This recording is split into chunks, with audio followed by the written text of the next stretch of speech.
ఈరోజు మనతో పాటు స్పెషల్ గెస్ట్ ఉన్నారు. నిజామాబాద్ జిల్లా అనగానే rural MLA, X MLC Bhupathi Reddy గారు గుర్తుకొస్తుంటారు. ఈరోజు ఆయన సహచరి వినోదిని గారితోనూ ప్లస్ ఆయనతోనూ మాట్లాడి ఆయన జీవన ప్రస్థానం.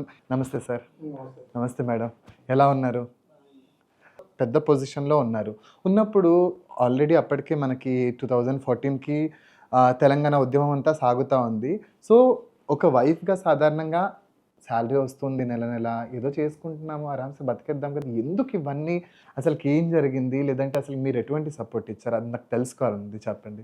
అంటే తెలంగాణ మూవ్‌మెంట్ 2001లో కేసీఆర్ వచ్చిన తర్వాత జాయిన్ అయ్యిండ్రు పార్టీ.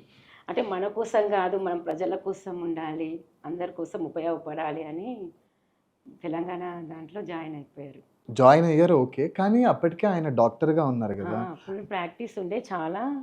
ఇంకా వదిలేసి వెళ్ళేది. అప్పుడు మీరు ఎందుకు ఇవన్నీ చేస్తున్నారు? ఏంటి? అంటే ఇంకా సరే మన కోసం కాదు, ప్రజల కోసం కూడా కొంచెం చెయ్యాలి అని చాలా ఉండేది. ప్రజల కోసం చేస్తామండి. కానీ ఒక సర్టెన్ టైమ్‌కి మనకు గూడా తినడానికి డబ్బులుండాలి. పిల్లలుంటారు. అంటే డబ్బే అని అనుకోలే అతను. కొన్ని అందరికీ సేవ చేయాలి. మన తెలంగాణ మనకొస్తే అన్ని నిధులు, నియామకాలు అన్నీ మన పిల్లలకు ఉద్యోగాలు ఇవన్నీ వస్తాయని తెలంగాణ. కేసీఆర్ అంటే చాలా ఫ్యాన్.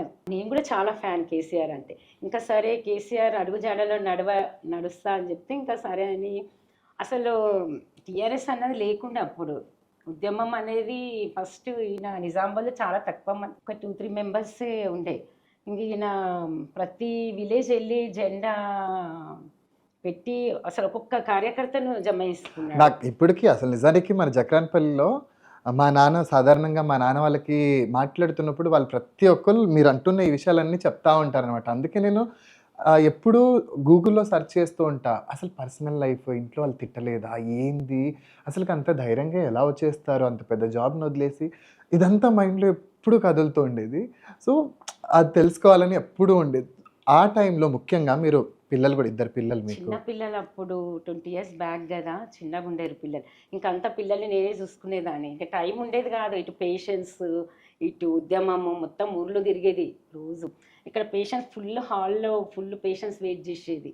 డబ్బులు మొత్తం డబ్బులు ఖర్చు పెట్టేది తీసుకపోయి. ఇంకా డబ్బులు ఇటు పేషెన్స్ చాలా సఫర్ అయినాను. కానీ సరేలే మన ప్రజల కోసము సరే అని అనుకున్నాను. సార్ మీరు ఎప్పుడైనా గాని అంటే సరే మీకు మీ వైఫ్ సపోర్ట్ చేశారు ఓకే. కానీ మీకెప్పుడు అనిపించలేదా? అయ్యో! నేను ఉద్యమము లేదంటే నేను దీనిలోకి వెళ్తున్నాను. నా వైఫ్ గాని పిల్లలు సఫర్ అవుతారు. నేను ఎందుకు చేయడం అన్న ఆలోచన ఎప్పుడైనా కలలో అయినా? అలాంటి ఆలోచన ఎప్పుడు రాలే గానీ, తెలంగాణలో ఉద్యమంలో పనిచేసిన వారికి చాలా అన్యాయం జరుగుతుందని చాలా బాధ ఉండేది. అంటే మా దగ్గరనే ఒక ముగ్గురు నలుగురు ఉన్నాం. ఎవ్వరు కూడా పాపం ఆదరణ దొరకలేదు. అట్లనే చాలా వాళ్ళున్నారు. చాలా మేము రాష్ట్ర స్థాయిలో తీసుకుంటే మొత్తం ఒక వందల మంది వెళ్తారు. కేసీఆర్ బాధితులు అనుకోండి. తెలంగాణ ఉద్యమంలో వచ్చారు, మంచి ఉద్దేశంతోని వచ్చారు, ఆయన నమ్మి వచ్చారు. చాలామందికి అన్యాయం చేసిండు. సో, ఆ బాధ ఉండేది. అరే ఏంది అసలు అందరూ నమ్మి వచ్చినాము, ఇంత కష్టపడ్డారు. నా నా ఒక్క విషయం అని కాదు. ఇప్పుడు చాలామంది ఉన్నారు నిజామాబాద్‌లో. తిరుమల రెడ్డి అని ఒకతను ఉండే అడ్వకేట్. నాలాగానే ఫౌండర్. పాపం ఆయన కూడా ప్రాక్టీస్ వదులుకొని వచ్చాడు. ఇంకొక పూసిట్ అని ఉండే. ఇప్పుడు ఆయన ఆరోగ్యంగా ఉన్నాడు. పాపం ఒక తండ్రి బాపురెడ్డి గారు అయితే చనిపోయిండ్రు. అంటే ఎవరు కూడా సరిగ్గా న్యాయం జరగలేదు. అయితే ఆ బాధ బాగుండేది. అంటే తెలంగాణలో పనిచేసే వాళ్ళకు ఉద్యమకారులకు సపోర్ట్ లేకుండా, ఉద్యమకారులకు పదవులు రాకుండా ఊరికో తెలంగాణ ద్రోహులకు పదవులు వస్తున్నాయి ఏంటిది అనే బాధ అయితే చాలా ఉండేది. నిజానికి ఇదంతా పక్కన పెడితే నిజామాబాద్‌కి ఈరోజెళ్ళి ఈరోజంటే మీరు ఎమ్మెల్యేగా ఉన్నారు కానీ భూపతి రెడ్డి అన్న పేరు మాట్లాడితే డాక్టర్ గదా! డాక్టర్ కదా! అని అంటారు. సో, ఎమ్మెల్సీయా ఇదంతా సారీ ఇలా అంటున్నానని ఏమనుకోకండి. డాక్టర్‌గానే మిమ్మల్ని బాగా గుర్తిస్తారు. సో, ఇప్పటికి కూడా అమ్మమ్మతో మాట్లాడుతున్నప్పుడు నాకు ఆపరేషన్ చేసినాడు ఆయన అని చెప్పేసి అంది. సో, ఒకసారి ఇలాగే మీ ప్రస్తావన మీరు ఎప్పుడైతే ఎమ్మెల్యేగా పోటీ చేస్తున్నారో ఆ టైంలో చెప్తే ఆయన డాక్టర్ కదా అని. సో, డాక్టర్‌గా అంత పేరు సంపాదించుకున్న వ్యక్తి సరే నేను దీనిలోనే స్థిరపడిపోతే బెటర్ కదా! దీనిలోనే ఉంటూ నేను ఎంతోమంది స్టూడెంట్స్‌ని గైడ్ చేయొచ్చు. ఎంతోమంది గొప్ప డాక్టర్‌లని ఇది చేయొచ్చు. లేదంటే ఇప్పుడు నిజానికి మీరు చేస్తున్న పొజిషన్స్ లేదంటే మీరు ఒక రకంగా బీదవారైతే వాళ్ళకి చాలా వరకు సగానికి సగం డబ్బులు లేదంటే మరీ దిగువ స్థాయి అయితే ఫ్రీగానే చేసే రోజులు కూడా ఉన్నాయి. నిజామాబాద్‌లో ఎవరిని అడిగినా గానీ అది ఇప్పటికీ అంటే ఒక రకంగా ఏమంటారు ఎక్కడికైనా ఒక ప్రదేశానికెళ్తే ఫలానా ఇది అని అనగానే టక్కున చెప్పే విషయం అదే. సో అలాంటి వ్యక్తి మీరు ఈ డాక్టర్ పొజిషన్ని ప్రాక్టీస్ కోసం మరి అప్పట్లో అయితే కాలేజెస్ కూడా లేవు, యూనివర్సిటీస్ కూడా లేవు, ఎక్కడికో వెళ్ళి చదువుకోవాల్సి ఉంది. సో ముందుగా మీరు ఎక్కడెక్కడ చదువుకున్నారు, ఏమేమి చదువుకున్నారు అనేది కూడా నాకు తెలుసుకోవాలన్నది. యాజ్ ఎ స్టూడెంట్గా ఇప్పుడిప్పుడే మేము నేర్చుకుంటున్నాం కాబట్టి ఎక్కడెక్కడ చదువుకున్నారు ఏంటి, అండ్ ఈ డాక్టర్ పొజిషన్ని కనిపించని దేవుళ్ళు కనబడతారని చెప్పేసి అంటారు, కానీ డాక్టర్ని కనిపించే దేవుడు అని అంటుంటారు. వీటి గురించి మాది పల్లెటూరు, చిన్న పల్లెటూరు జలాల్పూర్ అని నిజామాబాద్ రూరల్ మండలంలో ఉంటుంది. నిజామాబాద్కి 15 కిలోమీటర్లు. మాది సామాన్య వ్యవసాయ కుటుంబమే. మా ఫాదర్ వ్యవసాయదారుడు. ఆయన అప్పుడు 5th స్టాండర్డ్ ఏదో చదువుకున్నాను. మదర్ అయితే ఆల్మోస్ట్ ఆమె ఒకటో తరగతి, రెండో తరగతి అంతే. సో నేను మా పేరెంట్స్కి 7 పిల్లల్లో నేను చివరివాడిని. Hmm. అయితే నేను పల్లెటూరులోనే చదువుకున్నాను. మా జలాల్పూర్ విలేజ్‌లో గవర్నమెంట్ మన ప్రైమరీ స్కూల్ ఉండేది. 3వ తరగతి వరకు ఉండేది అది. 3వ తరగతి అక్కడ చదువుకొని తర్వాత ఆకుల కొండూరు అని మా పక్క విలేజ్ ఒక 2 కిలోమీటర్స్ ఉంటుంది. ఆకుల కొండూరు స్కూల్‌లో నేను మళ్ళీ 4వ తరగతి నుండి 7వ తరగతి వరకు అక్కడ.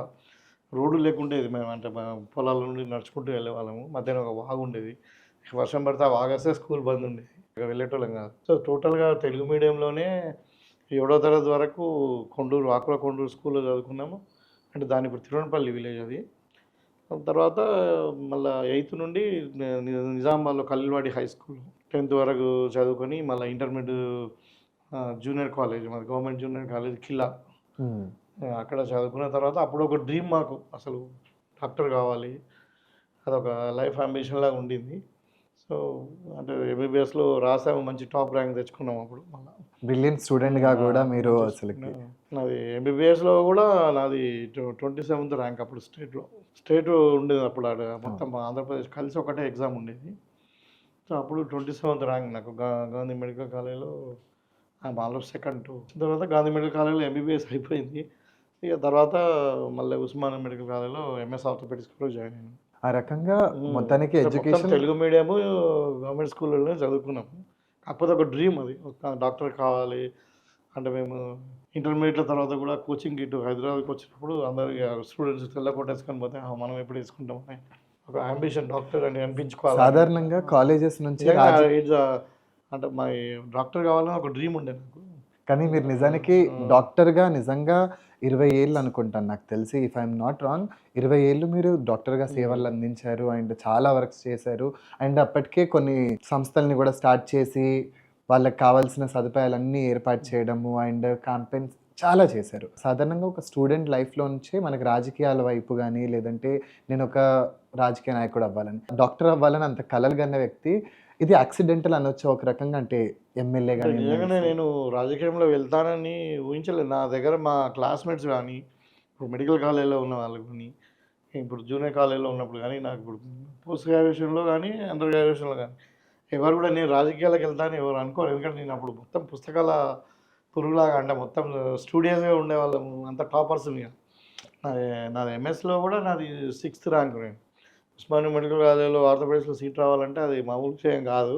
ఆ టైంలో చాలా కష్టపడి చదువుకున్నాము. అందుకనే మంచి నాలెడ్జ్ ఉండింది. సో మా అదృష్టవశాత్తు ఏంటంటే ఉస్మానియాలో నెంబర్ ఆఫ్ కేసెస్ బాగా ఎక్కువ ఉండేవి. మంచి పాపం చాలా మంచి ప్రొఫెసర్స్ ఉన్నారు. వాళ్ళు చాలా నేర్పించారు. వాళ్ళ విద్య వల్లనే నేను ఒక సక్సెస్ఫుల్ డాక్టర్గా. మళ్ళీ నాకు అనిపించేది ఏంటంటే, మళ్ళీ ఎక్కడో ప్రాక్టీస్ చేసే బదులు ఎందుకు మనకు నిజామాబాద్లో, మన టౌన్లో, మన చుట్టుపక్కల గ్రామాలు పేదవారికి చేయాలి మనం, ఇక్కడ వాళ్ళకి సాయం చేయాలని చెప్పి నేను పాస్ అయిన తర్వాత మధ్యాహ్నం ఒక 1-2 ఇయర్స్ కొంచెం కోయంబత్తూరు అటు వెళ్ళి 95లో నేను నర్సింగ్ హోమ్ పెట్టిన నిజామాబాద్లో. పెట్టేసి అక్కడ లోకల్లోనే ప్రాక్టీస్ చేసాను. నిజంగా కూడా ప్రజలు బాగా ఆదరించిండ్రు. చాలా అంటే బిజీ ప్రాక్టీస్ ఉండేది వాస్తవంగా. అయితే తర్వాత 2001లో ఇక తెలంగాణ ఉద్యమంలో మేము అనుకోలేదు, ఏదో తెలంగాణ కొరకు పోరాటం చేస్తున్నాం కదా అనుకున్నాం. తర్వాత అది రాజకీయ పార్టీగా మారి, తర్వాత కేసీఆర్ కూడా మమ్మల్ని ఇన్వాల్వ్ చేసి డబ్బులు ఖర్చు చేయించి కాన్ఫరెన్స్ అంతా తింపి ఇదంతా అనుకున్నప్పుడు ఎవడో వచ్చి నిలబడుతున్నందుకు మనం కూడా అవకాశం వస్తే నిలబడదామనే ఆలోచన అప్పుడు వచ్చింది. అట్లా ప్రొఫెషన్ వదులుతా నేను అనుకోలేదు యాక్చువల్గా. సో అది జరిగింది. మేడం, సాధారణంగా ఇప్పుడు సరే సార్ డాక్టర్ ప్రాక్టీస్ చేశారు అండ్ అనుకోకుండా ఉద్యమాల్లోకి వెళ్ళి తర్వాత కష్టపడి చెమటనంతా కూడా డబ్బులుగా మార్చి దాంతో కొనుక్కున్న దాన్ని అమ్ముకుంటున్నప్పుడు ఏ క్షణంలో అయినా కానీ తిట్టుకోవడము ఉంటుంది కదా, ఆ ఫ్రస్ట్రేషన్ అనేది ఎప్పుడైనా కలిగింది? బాధ అన్నది ఉంటుంది, కానీ ఇంకా ఏం చేయలేకపోయినాం. ఈమె కొద్దిగా వ్యతిరేకమే ఉండే. వ్యతిరేకం అంటే మనకి ఎందుకులే అన్నట్టు మీరు అన్నట్టు. ఆ. ఇక అదర్ అంటే వేరే ఫస్ట్ డాక్టర్స్ బాగానే ఉండే, సరేలే ఒక ఉద్యమం కోసము ఒక మంచి పని కోసం వెళ్ళిండు కదా అని అనుకున్నాను. తర్వాత కొంచెం ఇంకా అన్ని ఎట్లయితే మనీ నష్టం అంతా జరుగుతూ ఉందో చాలా మనీ ఇక్కడ హాస్పిటల్ పేషెంట్స్, ఇక్కడ ఆ పేషెంట్స్ కూడా పాపం ఈయన మీటింగ్స్కి అటు ఇటు వెళ్ళేట వరకు చాలా సాయంత్రం వరకు వెయిట్ చేసేది. ఇంకా అట్లా పొంగ కొంతమంది పేషెంట్స్ ఉండి ఆ డబ్బే తీసుకుపోయి మొత్తము అక్కడ పార్టీ పెట్టిపిస్తుండే. కేసీఆర్ చాలా ఖర్చు పెట్టించారు, అన్ని ఖర్చులు మనతోనే పెట్టించారు. ఇంకా అన్నీ చాలా లాస్ అయిపోయినాం. నిజానికి సరే ఆయన ఇటు పెట్టి పిల్లలు సఫర్ అయినాం, నేను సఫర్, ఇటు లాస్, చాలా ఆస్తులు అమ్మి చాలా ప్రాబ్లం అయిపోయింది. కానీ అయినా డబ్బు అనే ఏం అనుకోలేము మేము. ఒక 10 మందికి సాయం చేయాలి మనము మనిషి అయినప్పుడు అన్న ఆ ఆలోచనతోనే ఉంటుండే ఆయన కూడా. నేను కూడా డబ్బు అని ఎప్పుడు అనుకోలే నేను కూడా. పెళ్ళి అయిన తర్వాత సాధారణంగా అంటే 33 ఏళ్ళు గడిచింది ఇప్పుడు దాకా, మీకు మ్యారేజ్ అయ్యి 2 పిల్లలు. సాధారణంగా మనము హ్యాపీ మ్యారీడ్ లైఫ్ అని చెప్పేసి కేకులు కట్ చేస్తాము, గిఫ్ట్స్ ఇస్తాము. సో ఈ 33 ఇయర్స్లో ఈ మ్యారేజ్ డేని సెలబ్రేషన్స్ కావచ్చు, లేదంటే వీటికి సంబంధించి ఏ రోజైనా సర్ప్రైజెస్ అట్లాంటివి ఏమైనా? సర్ప్రైజెస్ అని ఏమి ఉండయి, కానీ ఏదైనా కొనుక్కునేంత నాకు ఫ్రీడమ్ ఉంది. ఏదైనా కొనుక్కోవచ్చు, ఏమైనా ఫ్రీడమ్ చాలా ఇచ్చారు. అంటే సెలబ్రేషన్ అంటే ఏం చేసుకునేది కాదు కానీ ఇంట్లో అంటే కేక్ కట్ చేయడం ఇలా అట్లా మామూలుగా చేసుకున్నాం. అంటే మనము రాజకీయ నాయకులు అనగానే పెద్ద పార్టీలు పెట్టేసి లిటరల్గా కోట్లు పెట్టేసి మన దావత్లు ఇట్లా సినిమాల్లో అంటే ఈ చూస్తుంటాం. మధ్యన ఇప్పుడు మనం ఎమ్మెల్సీ అయింది 2016 జనవరిలో కదా. అంతకుముందు లైవ్ చెప్పాను నేను, ప్రతిదాన్ని సెలబ్రేట్ చేసుకునే వాళ్ళము, లిమిటెడ్ గ్యాదరింగ్. మధ్యతరగతి నుంచి వచ్చిన వాళ్ళు ఎప్పుడైనా కానీ ఆ ఆలోచనతో ఉంటారు. అయితే ఎప్పుడైనా కానీ సార్ మీ యానివర్సరీని మర్చిపోవడం, ఉద్యమం టైంలో మర్చిపోయారు అప్పుడప్పుడు. ఇప్పుడు నా రోజు మీటింగ్స్ ఏదో అట్లా ఉంటే ఓసారి, చాలా కాదు అప్పుడప్పుడు. సో ఉద్యమ టైంలో దాదాపుగా తిండి, నీళ్ళు, అసలు ఆ ధ్యాస అనేది ఉండదు. చాలా అసలు ఫుడ్ అన్నది టైంకి తీసుకునేది కాదు. హెల్త్ కూడా మళ్ళీ తిరగడం వల్ల చాలా సఫర్ అయ్యిండు, ప్రాబ్లమ్స్, షుగర్ వచ్చింది చాలా. అంత డస్ట్ కదా ఊర్లలో, ప్రతి ఊరు తిరగాలి, ప్రతి ఊర్లో జెండా ఎగిరేసి మొబిలైజ్ చేయడం మందిని, చాలా మీటింగ్స్కు బస్సెస్ పెట్టడము, ఏదైనా రూరల్ కాన్స్టిట్యున్సీ మొత్తము తినే చూసుకునేది. ఇంకా కేసీఆర్ చాలా ఖర్చు పెట్టించాడు. సరే, ఎమ్మెల్సీ పొజిషన్ ఇప్పుడు కేసీఆర్ అన్నారు కాబట్టి ఎమ్మెల్సీగా ఆయన ఉన్నప్పుడే, ఆయన హయాంలోనే కదా ఎమ్మెల్సీ పొజిషన్ వచ్చింది. ఆ టైంలో అసలు మీరు సరే ఇంకా పెద్ద పొజిషన్ వచ్చి ఉండొచ్చు, బట్ ఒక పొజిషన్ అయితే వచ్చింది. వచ్చినప్పుడు మీరు కానీ మీ ఫ్యామిలీ మెంబర్స్, అమ్మ నాన్న, తమ్ముళ్ళు కావచ్చు, ఎందుకంటే పొలిటికల్ బ్యాక్గ్రౌండ్ కూడా లేదు మీకు నిజానికి. సో పొలిటికల్ బ్యాక్గ్రౌండ్ నుండి ఒకటి వచ్చిందంటే ఖచ్చితంగా మనం చాలా రకాలుగా, అంటే పైరవీలు చేశాడనో, డబ్బులు పెట్టాడనో ఇట్లా చెప్పొచ్చు, ఇట్లా మాట్లాడుకుంటూ ఉంటారు. కానీ మీరు చేసిన కష్టానికి మీకు ఒక గుర్తింపు వచ్చింది. ఆ టైంలో మీరు ఎలా స్పందించారు? ఎలా ఉంది అసలు మీ పరిస్థితి అప్పుడు? అంటే ఎమ్మెల్సీ అయినాక హ్యాపీగానే ఉండే, ఒక లెజిస్లేటర్గా పోతున్నాం కదా అని అనుకోని. కానీ అక్కడ పోయిన తర్వాత అక్కడ ఏమి ఉండదు. ఎమ్మెల్సీ టీఆర్ఎస్లో ఏంటంటే ఇక మనం ఓన్లీ శాలరీ తీసుకొని ఇంట్లో కూర్చోవడమే, అంటే రిస్ట్రిక్టెడ్ మొత్తం అంతా. ఇక వచ్చిన వాళ్ళను ఫ్యూడలిస్టిక్ యాటిట్యూడ్లో అందరు పోయి కవితను డోర్ తీయడం అవన్నీ మనతో కాదు.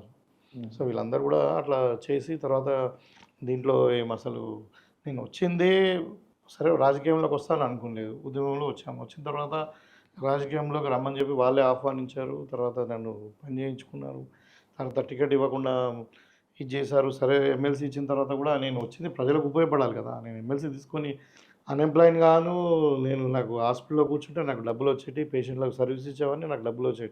డబ్బుల గురించి కాదు కదా. సో ఆ వచ్చే జీతంతో నేను ఎమ్మెల్సీగా ఉండి ఇంట్లో ఉండాలని అంటే నాతో కాదు. నేను ఖచ్చితంగా ప్రజలు ఉండాల్సిందే, నేను వచ్చిన లక్ష్యం ఏముంది అయితే ప్రజలకు, పేద ప్రజలకు సేవ చేయాల్సిందే అని చెప్పి నేను వాళ్ళు వద్దన్నా కానీ నువ్వు తిరగకు కాన్స్టిట్యున్సీలో అంటే నేను కాన్స్టిట్యున్సీలో తిరగడం, జిల్లాలో తిరగడం మొదలుపెట్టినా. అప్పటి నుండి ఇక రిఫ్ట్ స్టార్ట్ అయింది.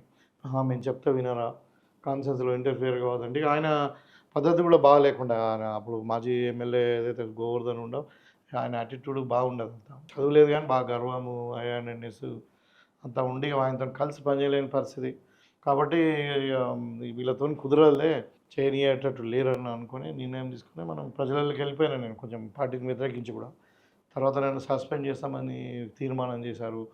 తర్వాత నన్ను అంటే నేను ఛాలెంజ్ చేశాను, సస్పెండ్ చేయండి నా దమ్ముంటే, ఆయన కూడా చేయలేము. మళ్ళీ తర్వాత నేనే కాంగ్రెస్ వాళ్ళు టికెట్ ఇచ్చిన తర్వాత బయటకు వచ్చినాం. మేడం, ఈ గొడవ జరిగినప్పుడు సాధారణంగా టీవీల్లో కానీ వార్తల్లో మనం చూసుకున్నట్లయితే అది చాలా చూడ్డానికి కూడా చాలా ఇబ్బందికరంగా ఉండింది. ఆ టైంలో ఒక వ్యక్తికి కూడా హాస్పిటలైజ్ అయ్యారు. ఆ వార్త అయితే ఇప్పటికీ మనకి గూగుల్‌లో అవైలబుల్‌గా ఉంది. ఆ టైంలో అసలు మీరు భయపడ్డారా? ఈయనకేమైనా అవుతుందని? లేదంటే ఈయన మీద ఎవరైనా దాడులు చేస్తారని ఉంటాయి కదా! మనకి ఫ్యామిలీగా ఎందుకంటే ఇద్దరు పిల్లలు, పిల్లల్ని చూసుకుంటూ లిటరల్‌గా ఆయన ఉన్నప్పటికి గాని ఉద్యమం కోసం ఆయన దాదాపుగా ఇంట్లో అయితే ఉండేవారు కాదు కదా! సో, సింగిల్ పేరెంట్‌గానే చూసుకోవడం ఉండేదప్పుడు. ఆ టైంలో మీ మానసిక పరిస్థితి? కొంచెం భయపడ్డాను. అప్పుడు ఎమ్మెల్సీ అని చెప్పి కేసీఆర్ చెప్పి ఇచ్చారు. కానీ ఇచ్చినాక గూడా ఏం లేదు. ఇంట్లో కూర్చోమనడు. అంతే ఇంకా. ఇంకా ప్రాక్టీస్ బంద్ జేసి ఇంట్లో కూర్చుండే బదులు అని ఈయన ఇంకా వదిలేసి కాంగ్రెస్ పార్టీ వాళ్ళు టికెట్ ఇచ్చారు. ఇంగా కాంటెస్ట్ జేసిండప్పుడు. ముఖ్యంగా ఇప్పుడు మీ పేరెంట్స్ ఎప్పుడైనా గాని మీరు చేస్తున్న పనుల గురించి కామెంట్ చేసారా? అంటే కామెంట్ చేసి ఏం కామెంట్ చేసారు? చాలామంది ఈయన ఎందుకు డాక్టర్ వదిలేసి ఎళ్తున్నాడు. డాక్టరే బావుంది గదా! పొలిటికల్‌గా ఈయనకు సెట్ గాదు అని చాలామంది అన్నారు. చాలామంది అన్నా ఆయన పట్టుబట్టి ఈ స్థితికొచ్చిండంటే ఆయన చాలా గ్రేట్. అదే నాకు ఆశ్చర్యం వేస్తుంది. నేనైతే ఆ పొజిషన్‌లో ఉంటే నేను కూడా పొరపాటున కూడా వద్దు అని చెప్పాను. మధ్యలో ఎందుకు 2 సార్ల టికెట్ ఇవ్వలేరు. ఇంకెందుకు మనకు ఆ డబ్బులు ఖర్చయితున్నాయి. మీకు స్ట్రెయిన్ గూడా అయితుంది. ఇటు ప్రాక్టీస్ లాస్ అయితుంది అని చాలా అన్నాను. అన్నా కొంచెం పట్టు ఆయన ఏదైనా పట్టుబడితే అది సాధించే వరకు ఊరుకోడు. ఆయనకు ప్రజలకే సేవ చేయాలని ఒకటే ఉంది ఆయన మైండ్‌లో అంతే ఇంకా. మనీ అని ఎప్పుడు ఆలోచించలే. నాకు మనీ కావాలి అన్నది ఆయనకి ఏ ఒక్క రోజు కూడా లేదు. ఇప్పటికి కూడా లేదు. ఎంతసేపు ప్రజలకు జేయాలి. ప్రజలకే అదే ఎప్పుడు ధ్యాస అదే ప్రజలదే ఉంటది. మన కోసం ఉండొద్దు. మనం 10 మందికి సేవ జేయాలి అనే దాంట్లోనే ఉంటాడు ఎప్పుడు. పొలిటికల్ అంటే ఖచ్చితంగా మన గురించి ఒకటి కాదు, 2 కాదు దారుణమైన విషయాలు వింటూ ఉంటాము. అవి చాలా. ఒకటి కాదు, 2 కాదు. ఈ టైంలో బ్రెయిన్ వాష్ చేయడం కావచ్చు, లేదంటే ఎందుకు అసలుకి అవసరమా అని చాలా రకాలుగా మానసికంగా హింసిస్తూ ఉంటారు. ఆ టైంలో మిమ్మల్ని దూరం పెట్టడం గానీ, లేదంటే ఒక రకంగా మెంటల్ టార్చర్ కూడా ఉంటుంది. అలాంటివి ఏమైనా జరిగాయా? అదేం లేదు. ఎవ్వరు ఏమనకపోయేది. అంటే అనేది గానీ మమ్మలను డైరెక్ట్‌గా. వద్దు అని ఎవరు అనలేరు. ఎందుకంటే ఇంక వినరు అని ఎవరు ఏమనకపోయేది. అంటే జనరల్‌గా పాలిటిక్స్‌లో మా ఫ్యామిలీ మెంబర్స్ ఎవరు ఇన్వాల్వ్ చేయకపోయేది నేను. వాళ్ళ పనులు వాళ్ళు చేసుకునేవాళ్ళు. అంటే నాకంటే మా ఫాదరు ఎప్పుడో అంటే మనం 94లోనే చనిపోయిండు. కాబట్టి మదర్ ఏం చెప్పేది కాకుండా ఇగ వాళ్ళకి ఇష్టం లేదు పిల్లలు చదువుకున్నారు కదా! వాళ్ళు తెలిసి చేస్తున్నారు నేను. అంటే జనరల్‌గా ఫ్యామిలీ మెంబర్స్ నుండి పెద్ద వ్యతిరేకత ఏం లేకుండే. ఇంకా వాళ్ళ ఇష్టం వాళ్ళది. వాళ్ళ ఇష్టం చెప్పేది ఇదంతా డబ్బులన్నీ వేస్ట్ డబ్బులు చేస్తున్నారు. వేస్ట్ పిల్లలు చేయకండి. చిన్నగా ఎందుకు అంత వేస్ట్. మీకు డాక్టరే చాలా మంచి ప్రాక్టీస్ లీడింగ్ ప్రాక్టీస్ ఉండేది నాకు. అసలు పేషెంట్స్ వస్తే ఫుల్లు అసలు ఏమి కూడా డబ్బులు ఎక్కువ అవును. తీసుకునేది కాదు. నిజామాబాద్‌లో ఇప్పటికీ ఆ టాక్ ఇప్పటికి కూడా నేను ఎలక్షన్స్ అప్పుడు కాన్స్టిట్యున్సీలో క్యాన్వాసింగ్‌కి వెళ్ళినప్పుడు చాలామంది ఊరికొక ఇద్దరు ముగ్గురు నాతో అనేది. మేము మీ హాస్పిటల్ ఆపరేషన్ అయింది మా బాబుకి, మా నాన్నకి ఏదో ఒకటనే అన్నీ తక్కువైనాయి అని చాలామంది చెప్పారు అట్లా. సో, మీరిద్దరు కలిపి సాధారణంగా మీ పిల్లల భవిష్యత్తు ఎలా ఉండాలి? లేదంటే ఇప్పుడు ఫాదర్ ఏమో పాలిటిక్స్‌లో ఉన్నారు. సో, మేము గూడా పాలిటిక్స్‌లోకి వెళ్తామని, లేదంటే మాకు ఇంట్రెస్ట్ ఉందని పిల్లలు ఎప్పుడైనా అలా ఇంట్రెస్ట్ చూపించారా? లేదంటే మీరేం డిసైడ్ చేసారు? అసలు వాళ్ళు ఏం అవ్వాలనుకున్నారు? ఎందుకంటే ఈ రోజుల్లో పిల్లలు వాళ్ళ డెసిషన్స్ వాళ్ళు తీసుకుంటున్నారు. పేరెంట్స్ తీసుకోవడానికి అంటే లేదు. నేను ఫుల్ టైమ్ పాలిటిక్స్‌కి వచ్చింది 2016లో ఎమ్మెల్సీ అయిన తర్వాత. అంతవరకు నేను ప్రాక్టీస్ చేస్తూ ప్రజలలో ఉన్నాను. పార్టీలో ఉన్నాను. పార్టీలో పనిచేశాను. కానీ ప్రాక్టీస్ కూడా ఉండేది. సో, అప్పుడు 15 వరకు కొంచెం పిల్లలు పెద్దగా అయ్యిండ్రు. వాళ్ళ ఆల్రెడీ ఇక వాళ్ళ ఇష్టం, వాళ్ళ ప్రొఫెషన్ అని చెప్పేసి నేను డాక్టర్ అయినప్పటికీ మా బాబు మ్యాథమెటిక్స్ స్టూడెంటు బాగా మ్యాథమెటిక్స్‌లో బాగుందంటే వాళ్ళ ఇంట్రెస్ట్ మీద ఆయనని ఎంపీసీలో జాయిన్ చేసాం. తర్వాత ఈ గాట్ ఇంటూ ఐఐటీ గౌహతిలో బీటెక్ చేశాడు. తర్వాత ఇక వాళ్ళ ప్రొఫెషన్ వాళ్ళు ఎంచుకున్న తర్వాత ఐఐఎంలో కూడా సీట్ వచ్చింది. ఈయన ఎంబీఏ ఫైనాన్స్ ఐఐఎంలో. సో, వాళ్ళు నా ఫీల్డ్‌కే రావాలని ఏమి ఆశించలే. మా పాపకి ఇంట్రెస్ట్ ఉంది డాక్టర్ చేయాలని చెప్పి ఆమె ఎంబీబీఎస్ చేసింది. చేసిన తర్వాత మ్యారేజ్ అయ్యి మళ్ళా యూఎస్ఏ వెళ్ళింది. అక్కడ కూడా హాస్పిటల్ హెల్త్ కేర్ అడ్మినిస్ట్రేషన్ అని ఉంటుంది. ఎంహెచ్ఏ అంటారు. ఎంబీఏ కోర్స్ చేసి కంప్లీట్ చేసి ఇప్పుడు యూఎస్ఏలోనే ఉంటున్నారు వాళ్ళు. ఇప్పుడు మొన్న వచ్చింది మా గ్రాండ్ డాటర్ పుడితే మొన్న 3 నెలల తర్వాత మొన్న వచ్చారు ఇక్కడికి. సార్ ఇప్పుడు తెలంగాణలో చూసుకున్నట్లయితే నిజామాబాద్ దాదాపుగా వరంగల్ తర్వాత చాలా పెద్ద ప్లేస్.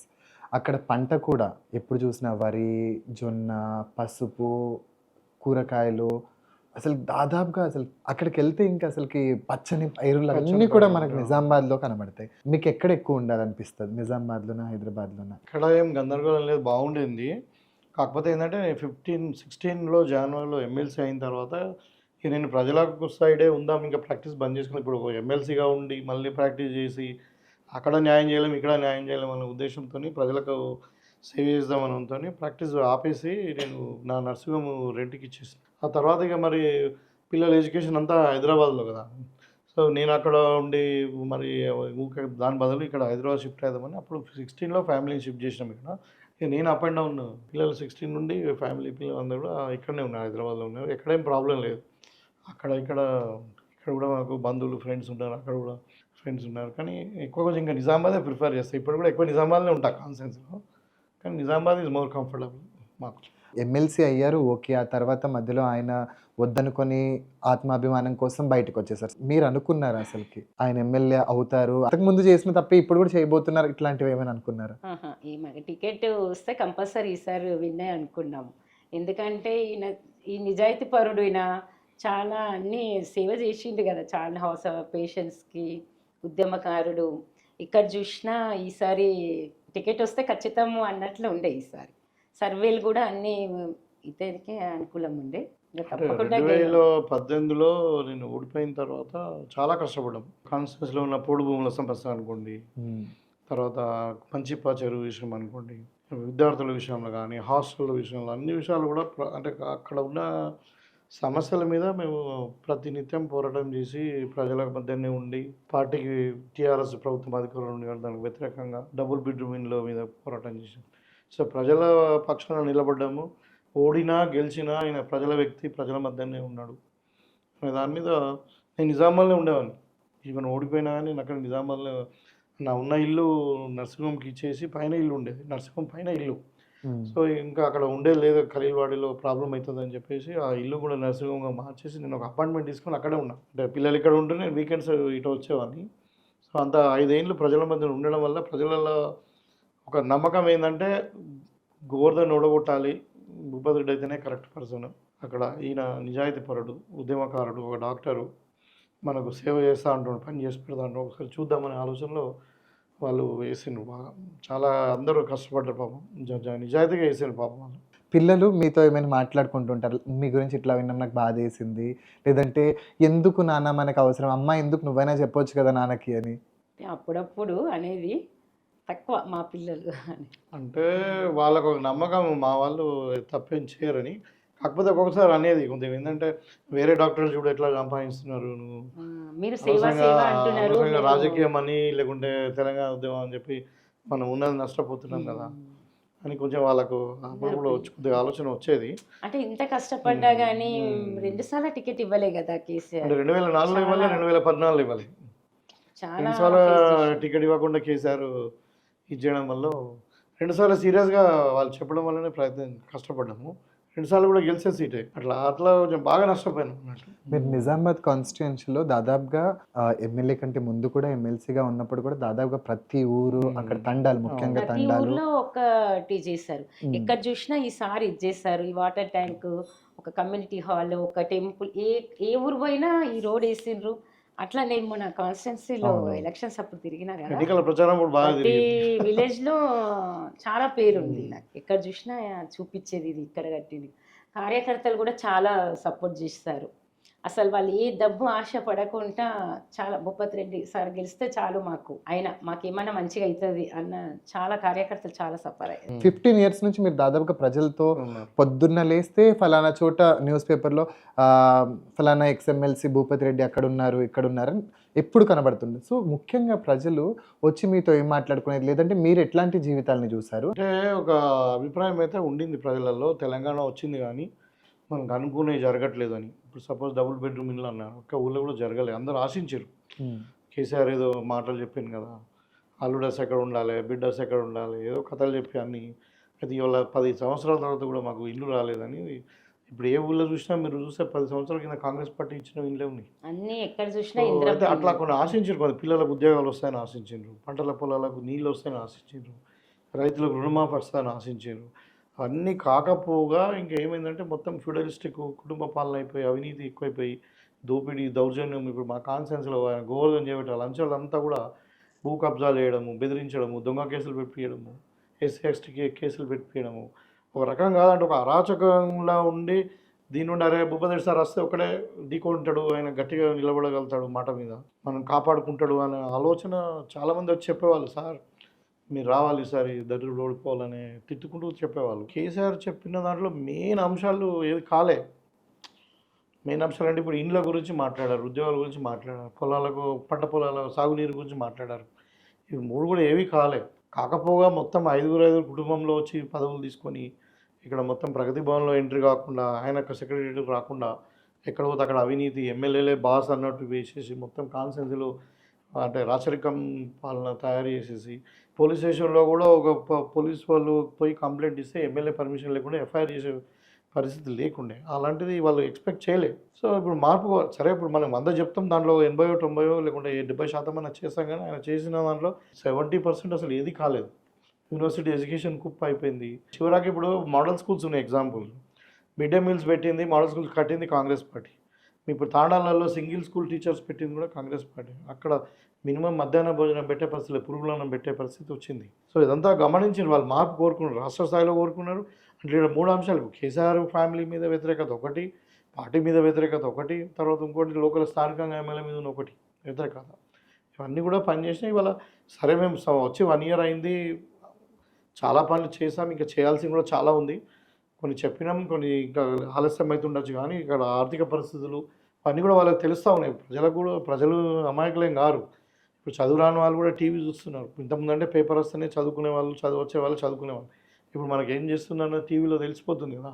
సో వాళ్ళకి ప్రభుత్వం ఇప్పుడు గడుకాలంలో ఉన్నది, మరి మొత్తం అప్పుల పాలైపోయింది తెలంగాణ. చాలా కష్టంలో ఉన్నప్పటికీ వీళ్ళు చాలా విషయాలు చేస్తుండ్రు. ఒక ఆలోచన విధానం అయితే ఉంది. ఏంటంటే ప్రజలకు ఏదో చేయాలా, చెప్పిన మాట మీద కట్టుబడి ఉండాలనే ఆలోచన మాత్రం ఉంది.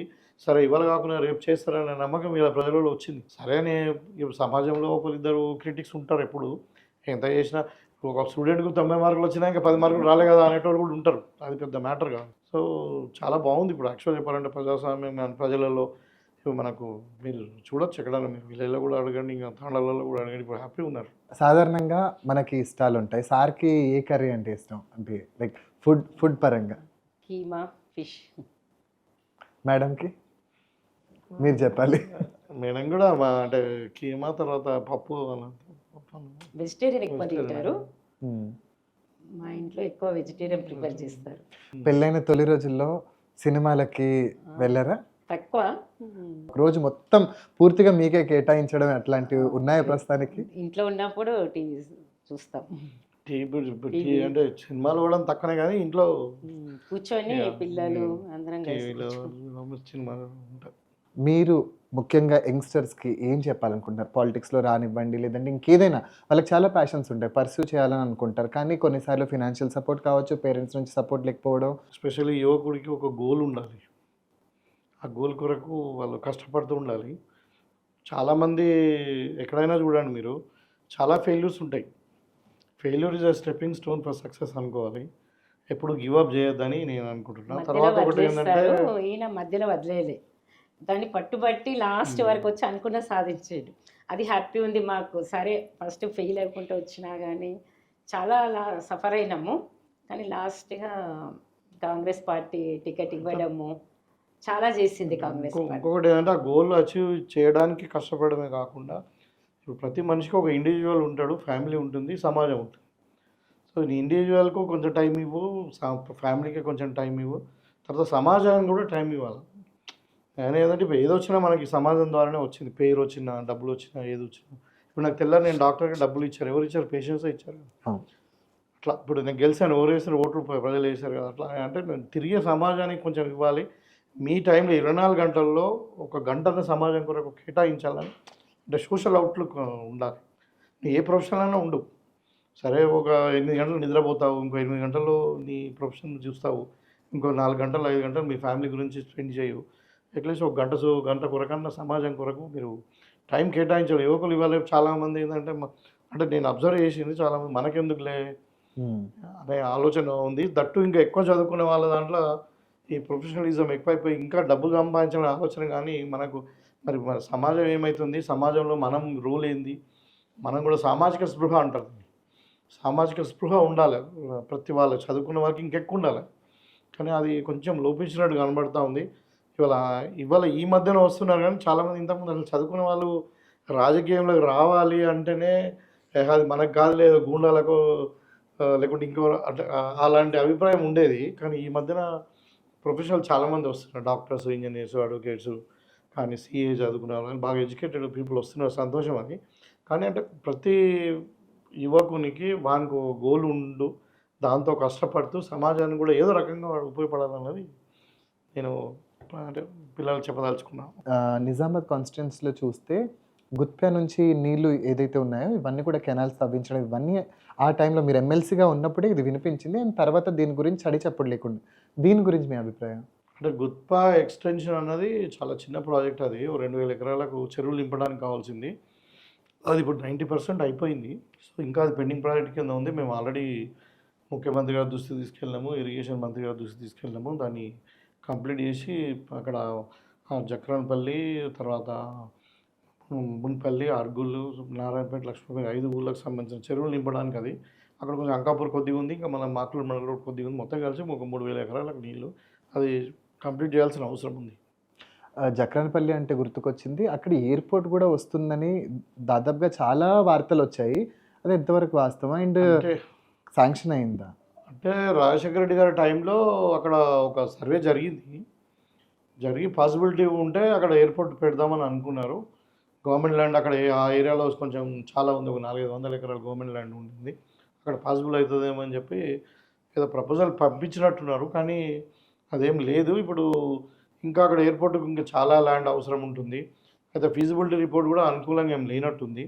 సో అక్కడ ఏమి ఎయిర్పోర్టు రావడానికి అవకాశాలు లేవు. ప్రజలు కూడా కోరుకునేది కూడా అక్కడ ఎయిర్పోర్ట్ వద్దంటున్నారు. రైతులకు చాలా పొలాలు నష్టపోతున్నాయి, ఇవంతా ఉంది కాబట్టి అక్కడ వాళ్ళు ఏమడుగుతున్నారు అంటే ఒక డ్రై పోర్ట్ పెట్టమంటున్నారు. అదే మేము ముఖ్యమంత్రి గారు కూడా మేము ప్రపోజల్ పెట్టాము. ఎందుకంటే నిజామాబాద్ నుండి ఇప్పుడు వరి కానీ బియ్యం, ఇప్పుడు తెలంగాణ సోనా అంటున్నాం మనం, దాన్ని బియ్యం కానీ మొక్కజొన్నలు కానీ లేకుంటే పసుపు కానీ ఈ కమర్షియల్ క్రాప్స్ ఇవన్నీ కూడా మనం ఎక్స్పోర్ట్ చేయడానికి అవకాశం ఉంటుంది. అక్కడ ఒక సెంటర్లో హైవే దగ్గరగా మన రైల్వే ట్రాక్స్ కూడా ఉన్నాయి. అన్ని ఇప్పుడు మనకి డిస్పెల్లో ఉంది, ఇటు ఇక్కడ ఆర్మూర్లో ఉంది కాబట్టి దగ్గర అంత కమ్యూనికేషన్ కూడా ఉంది. అక్కడ ఒక డ్రై పోర్ట్ పెడితే మనకి ఇక్కడ కలెక్షన్ చేసుకొని పోర్టుకు పంపించడానికి ఇక్కడ మనకు మచిలీపట్నం పోర్ట్ అనుకోండి, లేకుంటే బాంబే పోర్ట్ అని ఏదైనా ఒక 600 కిలోమీటర్లు ఉంటుంది. ఇక్కడ నుండి తీసుకుపోవడానికి ఆ చుట్టుపక్కల రైతులు 2-3 జిల్లాల వాళ్ళకి ఈజీ ఉంటుందని చెప్పి మేము అనుకుంటున్నాం. ప్రపోజల్ లెవెల్లోనే ఉంది, కానీ ఎయిర్పోర్ట్ వచ్చే అవకాశాలు తక్కువ. యాజ్ ఏ ఎమ్మెల్యేగా నిజామాబాద్కి ముఖ్యంగా ఎందుకంటే మీ జిల్లాకు సంబంధించి అండ్ మన జిల్లాకి సంబంధించి ఇది చాలా అవసరం. ఎందుకంటే మన దగ్గర నుంచి ఆహారం అనేది ప్రపంచానికి వెళ్తూ ఉంది. అండ్ కొన్నిసార్లు కొంతమంది డిస్కరేజ్ అయ్యి వర్షాల్లో ఇవన్నీ తడిచిపోవడం, వాళ్ళు వలసలు వెళ్ళిపోవడం ఇవన్నీ జరుగుతుంది. దీని గురించి మీ అభిప్రాయం? అంటే ఇప్పుడు రైతులు వలసపోవడం అనేది ఏం లేదు, కాకపోతే ఇప్పుడు పంట విపరీతంగా వస్తుంది. ఈసారి మనకు ఇప్పుడు ఏంటంటే కాంగ్రెస్ పార్టీ 24 గంటలు కరెంట్ ఇస్తుంది. గుర్తుంటుంది, ఒకసారి గుర్తు చేయదలుచుకున్నాను. 2004లో వైఎస్ రాజశేఖర రెడ్డి గారి టైంలోనే first time in the history రైతులకు ఉచితంగా కరెంట్ ఇవ్వాలని ఫస్ట్ సంతకం పెట్టినారు. అప్పటి నుండి సరే అప్పుడు 9 గంటలు ఇచ్చినాము, టీఆర్ఎస్ వచ్చినాక ఇంకా పెంచారు. ఇప్పుడు మేము 24 గంటలు ఇస్తూ ఉన్నాం. రైతులకు కరెంటు ఫ్రీ ఇవ్వడం వల్ల, నాణ్యమైన విత్తనాలు ఇవ్వడం వల్ల, నాణ్యమైన ఎరువులు అందించడం వల్ల, తర్వాత మార్కెట్ గ్యారంటీ. ఇవాళ రైతులకు మనం బోనస్ ఇచ్చి 2800 వడ్లు కొంటున్నాం. అది వాన పడ్డా, మొలకెత్తినా, రంగు మారినా, ఇంకా ఏదైనా కానీ కొంటామన్న భరోసా ఇవ్వడం వల్ల ఇవాళ మొత్తం వరి పంట పెరిగింది బాగా. మన నిజామాబాద్ జిల్లాలోనే ఈసారి 12 లక్షల టన్నులు వరి ధాన్యం వెళ్ళింది. అయితే దాన్ని ఆరబెట్టుకోవడానికి కొన్ని ప్లేసులు భూములు ఖరీదైనవి కాబట్టి బాగా కాస్ట్లీ అయిపోయినాయి కాబట్టి ప్రతి భూమిని పంట పండించడానికి ఉపయోగిస్తూ ఉన్నారు. దానికని రోడ్ల మీద వడ్లు ఎండబోస్తూ ఉన్నారు.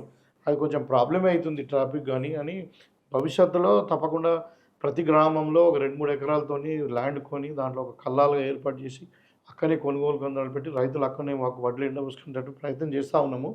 సో అది ఇంకా జరుగుతాయి. చాలా గ్రామాలలో కూడా ఆల్రెడీ వరి ఎండబోయడానికి కల్లాలు ఉన్నాయి, ఇంకా సరిపోవట్లేదు.